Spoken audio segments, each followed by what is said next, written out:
Broadway ਤੁਹਾਡੇ ਵਿਦੇਸ਼ ਜਾਣ ਦੇ ਸੁਪਨਿਆਂ ਨੂੰ ਦੇਵੇਗਾ ਹਕੀਕਤ ਦੀ ਉਡਾਨ। गुड मॉर्निंग, नमस्कार, सत श्री अकाल दोस्तों। मैं अमरजीत ब्रॉडवे इमिग्रेशन सर्विसेज से। यूके स्टडी वीज़ा, यूके के अंदर सेटलमेंट, पीआर कैसे पॉसिबल कर सकते हैं, किन चीज़ों का आपको ध्यान रखना ज़रूरी है अगर आप यूके स्टडी वीज़ा पे जा रहे हैं।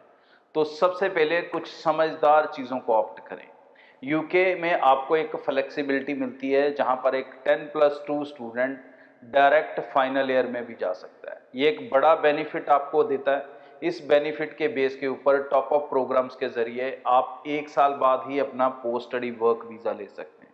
और पोस्ट स्टडी वर्क वीज़ा आपको 2 साल का मिलता है, जिसके अंदर आपको एक जॉब ढूंढनी है, एम्प्लॉय ढूंढना है और उसके बाद 5 साल के अंदर अपनी पीआर को पॉसिबल कर सकते हैं। इसी तरह से जो लोग मास्टर्स में जा रहे हैं वो कम परसेंटेज के साथ भी जा सकते हैं, कम फीस वाली यूनिवर्सिटीज़ में भी जा सकते हैं, तो वो वहाँ पर भी अपनी सिलेक्शन के ऊपर ध्यान रखें। कई लोगों को ये वहम है कि स्पाउस नहीं जा सकता यूके।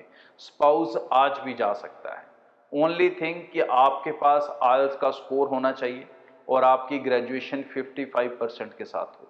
अगर आपने ग्रेजुएशन 55% की है, आइल्स 6 ओवरऑल 5.5 है, तो आप स्पाउस के साथ जा सकते हैं। रीज़न क्या है कि स्पाउस प्रोग्राम्स में जाने के लिए रिसर्च प्रोग्राम्स में जाना पड़ता है और रिसर्च प्रोग्राम्स विदाउट आइलेट्स नहीं मिलते किसी भी यूनिवर्सिटी में। और दूसरी बड़ी बात कि रिसर्च प्रोग्राम हर यूनिवर्सिटी में नहीं मिलता। सो सेलेक्टेड से प्रोग्राम होते हैं, लिमिटेड प्रोग्राम होते हैं जिसके अंदर आप स्पाउस के साथ जा सकते हो, तो वो भी एक रास्ता आपको लेना चाहिए। यूके के अंदर अक्सर बच्चे यहाँ से कई बार एलिजिबल होते हैं, वो टॉप अप प्रोग्राम्स के लिए एलिजिबल होते हैं, लेकिन वो 3 साल का ग्रेजुएशन प्रोग्राम ले लेते हैं। उसके बाद उनको 3 साल फीसें देनी मुश्किल पड़ती हैं, फिर वो अपनी पढ़ाई को बीच में छोड़ रहे हैं, एजुकेशन को बीच में छोड़ रहे हैं और ऐसी गलतियां करते हैं जो उनको इलीगल इमिग्रेशन के रास्ते पे डाल देती हैं।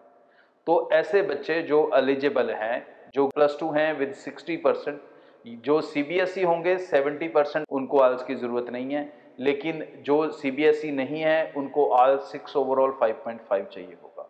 अगर ये स्कोर है +2 के 60% हैं तो आप सीधा टॉप अप प्रोग्राम्स में भी जा सकते हैं। ये टॉप अप प्रोग्राम्स आपको सीधा फाइनल ईयर ऑफ ग्रेजुएशन में डालते हैं और उसके बाद 1 साल की पढ़ाई करके आप अपने वर्क परमिट्स पे चले जाते हो। तो आपका बजट अफेक्ट नहीं होता, आप इलीगल प्रोसेस में नहीं जाते, आप अच्छे से अपनी स्टडी ख़त्म करते हो, अपनी जॉब्स ढूंढते हो। और क्या यूके आपको 2 साल का समय दे रहा है। पोस्ट स्टडी वर्क वीज़ा 2 साल का होना सफिशेंट होता है कि आप उसमें अपनी जॉब ढूंढ पाओ। अगर आप 2 साल में एक जॉब अपने लिए नहीं ढूंढ पा रहे हो दोस्त, तो फिर वैसे भी यूके जाने का कोई अपने को बेनिफिट नहीं है।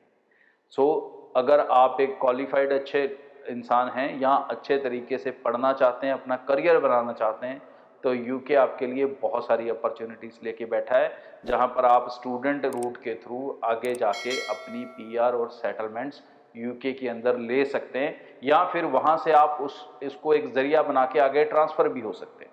बहुत सारे बच्चे होते हैं जिनका बहुत लंबा गैप होता है, वो यहाँ से ऑस्ट्रेलिया, कनाडा, यूएस नहीं जा सकते, बट वो जब यही एजुकेशन यूके के अंदर करेंगे, एक मास्टर्स गेन करेंगे, एक बैचलर्स गेन करेंगे, तो वो भी एक आपके लिए फाउंडेशन बना देता है कि आप दूसरी कंट्रीज़ में अगर स्विच भी होना चाहते हो स्विच हो सकते हो। नहीं तो इटसेल्फ यूके आपके लिए बहुत सारी अपॉर्चुनिटीज़ लेके बैठा है। ब्रॉडवे के साथ अप्लाई कर रहे हो तो सबसे बड़ा बेनिफिट हम देंगे कि आपको सारे पैसे देने होंगे वीज़ा लगने के बाद। सो तुरंत ब्रॉडवे टीम को कॉल करें और अपनी एप्लीकेशंस को जल्दी से शुरू करें। ब्रॉडवे ਤੁਹਾਡੇ ਵਿਦੇਸ਼ ਜਾਣ ਦੇ ਸੁਪਨਿਆਂ ਨੂੰ ਦੇਵੇਗਾ ਹਕੀਕਤ ਦੀ ਉਡਾਨ।